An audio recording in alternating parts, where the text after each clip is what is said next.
he's talking about how there's 4 tests and 3 of them were clear, and it's the 4th that the VAR need to answer those questions, because they need to say why there's 4 tests and explain. Is it that you've got an A and a B sample and we've tested both parts twice, which is all right, fair enough, or have you tested 1 sample 4 times? What is it, and why is it that only 1 sample was positive and the rest are negative? Just answer those, because surely if that's not the case, then Conor's expensive lawyers have said you can't put that in because you're going to get sued over VAR. So that has to be something that's happened. But then VAR need to answer those questions, and then the WBC need to answer the question. Well, if Conor's defence was 170 pages on contamination, but you've looked at that and said not accepting that, but here's an option for you to look at instead, we'll bring up eggs. Why are you who is supposed to be hearing reason and making a decision on whether you believe him or not, kick him out of rankings or put him in the rankings? Why are you giving him an excuse and a way out? Is that because then you're covering for VADA, who you're in with? So therefore that's a massive thing for the sport. Or is there a perfect reason why it's a tiny molecule, the tiny trace that's been left, that's why it got contaminated? One sample was tested positive, and then Conor's cheated. I don't know, because we only know the facts are he's failed 2 drug tests. That's the only facts that we know.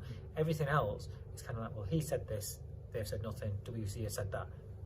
Fucking hell, it's all a mix. The fact that WBC have come out and said about eggs when it wasn't even from Conor just makes it look even worse. So that puts shade on the VADA and WBC side of things.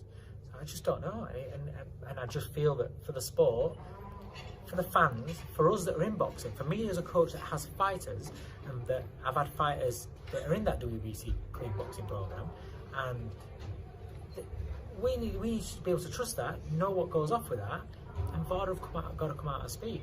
And they've got to get to the bottom of this. It's not something that can be brushed under the carpet. And also, it's like Conor BENN going on Piers Morgan and stuff like that, but he won't go on and speak to the Board of Control. Even if he doesn't want a Board of Control licence, they're the governing body. Why not just say, I'm innocent, here's the proof from my side that I'm innocent, here's my evidence, read that, fuck off. I don't want your licence anyway, but see why I'm in. And that's where... That probably makes too much sense, Dave, in the scrambled world of boxing, excuse the pun. Scrambled, yeah. Everybody's using them, aren't they? But yeah, so I don't know. It's very frustrating at the moment. We've talked about the low crowd, Dave, and the last one. Poor crowd here, the whole controversy with Conor BENN. We've got 2 heavyweight champions that are they, aren't they? Jake Paul, Tommy Fury. Is boxing in a bad place at the moment? I think so. Yeah, I think so. It's the first time. I mean, I've been in boxing 32 years, managing and training 26 years, and it's the first time I've kind of thought, shit, this is like, there's just so much bullshit going on, and I just think it's a bit of a warning for me to the promoters: pull your fingers out, because if you don't pull your fingers out, then the sport's just going towards a bad place.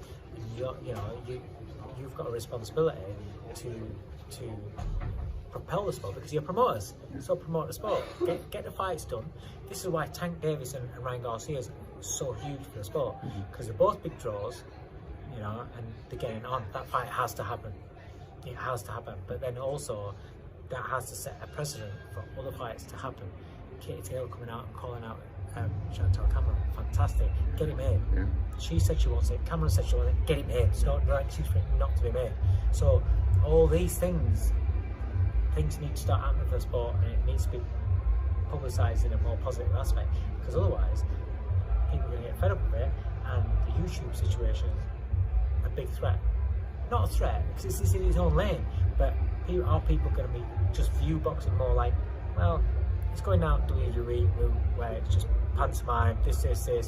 Oh, we might as well follow these influencers that we follow anyway on our social medias every day, for the next generation. Because you've got to, there's diehard like us that will always watch boxing, whatever, but we're getting older. The next generation have got to have that interest in the sport. Otherwise, in 10 years' time, where's the sport?